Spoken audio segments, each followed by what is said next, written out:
Hello friends, welcome to my stories Telugu channel. కొత్త వాళ్ళు ఎవరైనా ఫస్ట్ టైం మన ఛానల్ చూస్తుంటే సబ్స్క్రైబ్ చేసుకోండి. ఆ వీడియో నచ్చితే లైక్ చేయండి, షేర్ చేయండి. ఇక స్టోరీలోకి వెళ్తే ఈరోజు నేను చెప్పబోయే స్టోరీ రియల్ హారర్ స్టోరీ అనమాట. ఇది ఎక్కడంటే కర్ణాటకలో జరిగింది.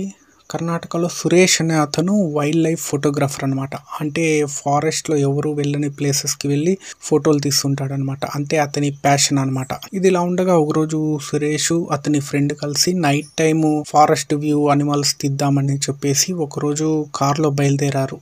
ఇంకా ఫారెస్ట్కి వెళ్ళాలంటే ఇంకా 4 miles వెళ్ళాలి. అది నైట్ టైము 10కి బయలుదేరారు అనమాట. ఇంకా వాళ్ళు అలా రోడ్లో వెళ్తున్నారు. ఇంకా 2 miles దాటేశారనమాట. అక్కడ ఒక చోట నిర్మానుష్యమైన ప్రాంతం అనమాట. అక్కడ చుట్టూ రోడ్డుకి ఈ పక్క ఆ పక్క అంతా అడవులే ఉన్నాయి. అంటే చెట్లు దట్టంగా ఉన్నాయి. వాళ్ళకి ఆ దారిలో పోయేటప్పుడు 4 ఇల్లులు కనిపించాయి రోడ్ సైడ్. ఫస్ట్ 3 ఇల్లులు, తర్వాత లాస్ట్లో ఒక ఇల్లు కనిపించింది అనమాట. వీళ్ళు ఆ ఇల్లులు చూస్తా మెల్లిగా స్లో అయినారు. అక్కడ ఎవరైనా ఉన్నారా చూద్దామా అనేసి స్లో అయ్యి చూసుకుంటూ వెళ్తున్నారు. కానీ ఆ ఇంట్లో ఎవరు లేనట్లుంది. ఇంకా అలా వెళ్తున్నారు. మధ్యలో ఇంటికి రాగానే కారు స్లో చేశారనమాట.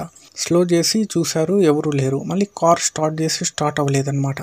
ఇంకా అలా స్టార్ట్ చేస్తుంటే వీళ్ళకి సురేష్ అనే అతనికి రోడ్ సైడ్ ఒక 8 to 9 years పిల్లవాడు నడుచుకుంటూ వెళ్తున్నట్లు కనిపించింది. చూస్తే నిజంగానే ఒక చిన్న పిల్లవాడు నడుచుకుంటూ వెళ్తున్నాడు అనమాట.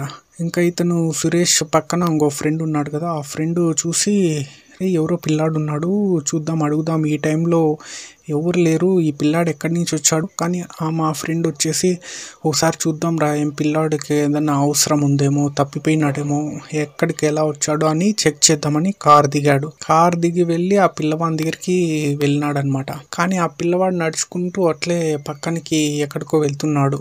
ఆ చెట్ల మధ్యలో ఫ్రెండ్ ఫాలో అవుతూ వెళ్తున్నాడు అనమాట. ఇంకా సురేష్ కూడా ఇంకా తన ఫ్రెండ్ అతని యాడ్కి వెళ్తున్నాడు అనేసి కార్కి హ్యాండ్ బ్రేక్ వేసి ఇంకా అతను కూడా వాళ్ళ వెనకాల వెళ్తామని కార్ దిగాడు. కార్ దిగితేనే ఆ చెట్ల మధ్యలో నుంచి వాళ్ళ ఫ్రెండ్ పరిగెత్తుకుంటూ గసపూసుకుంటూ భయంగా వస్తున్నాడు గట్టిగా. సురేష్ ఇంకా ఇక్కడి నుంచి వెళ్ళిపోదాం రా అంటే సురేష్కి అసలు చాలా భయం అయిపోయింది అనమాట. ఏం జరిగిందిరా అంటే ఇంకా వాళ్ళ ఫ్రెండ్ ఇంకా చాలా భయపడిపోయినట్లున్నాడు. ఇక్కడి నుంచి త్వరగా వెళ్ళు అన్నాడు. ఇంకా ఏం చెప్పే పరిస్థితులు లేడనమాట. ఇంకా సురేష్ కార్ స్టార్ట్ చేసి అక్కడి నుంచి వెళ్ళిపోయినారనమాట. మళ్ళీ వాళ్ళు కార్లో కొంచెం దూరం వెళ్ళాక వాళ్ళ ఫ్రెండ్ కాస్త నెమ్మది పడి మళ్ళీ చెప్పినాడు అనమాట. ఏమైందిరా అని అడిగితే సురేష్ ఎందుకురా అంత పరిగెత్తుకుంటూ గసవు, ఏం చూసావురా అంటే అతని ఫ్రెండ్ చెప్పినాడంట, నేను ఆ పిల్లోడు ఫాలో అయినాను కదా, ఆ పిల్లోడు ఒక 10 అడుగుల దూరంలో లోపల ఉన్న శ్మశానం దగ్గరికి వెళ్ళాడు. అక్కడికి వస్తేనే కనిపించలేదు ఆ పిల్లోడు, ఎటు వెళ్ళాడో తెలీదు. నేను ఆ శ్మశానంలో చూస్తే ఒకే రోజు చనిపోయిన చాలా సమాధుల్ని చూశాను. ఆ సమాధుల్లో ఒక సమాధిలో ఈ పిల్లవాడి ఏజ్ ఉన్న ఒక సమాధి కూడా చూశాను అని చెప్పాడు. దాంతో సురేష్ షాక్ అయిపోయినాడు అనమాట. ఇదిలా ఉండగా కొన్ని రోజుల తర్వాత సురేష్ అతని ఫ్రెండ్ మిట్ట మధ్యాహ్నం అదే రూట్లో ఏదో పని ఉండి బయలుదేరినారనమాట. వాళ్ళు ఆ ఇంటి దగ్గరికి వచ్చి స్టాప్ చేసి అక్కడ కొంతమంది పని వాళ్ళు ఉంటే వాళ్ళని అడిగినారనమాట.